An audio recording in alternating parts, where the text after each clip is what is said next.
હિમાચલમાં ભારે વરસાદ અને હિમવર્ષાની ચેતવણી આપવામાં આવી છે। ખાસ કરી મનાલીમાં આજે શાળાઓ અને કોલેજોને બંધ રાખવામાં આવી છે।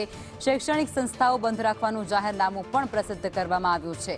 હિમવર્ષાને કારણે કુલ્લુ જિલ્લામાં 64 રસ્તાઓ પ્રભાવિત થયા છે। 64 રસ્તાઓ બંધ કરી દેવાયા છે, જેમાં રસ્તાઓ અને વીજળી પુનઃસ્થાપિત કરવાની કામગીરીમાં પણ તંત્ર લાગી ચૂક્યું છે। પરંતુ અત્યારે 64 જેટલા રસ્તાઓ જે આ બરફવર્ષાને કારણે ખૂબ જ પ્રભાવિત બન્યા છે અને એ રસ્તાઓ ઉપરથી વાહન વ્યવહારની અવરજવર પર રોક લગાવી દેવામાં આવી છે, અને જેને કારણે ટ્રાફિક જામની સમસ્યા પણ ત્યાં સર્જાઈ શકે છે।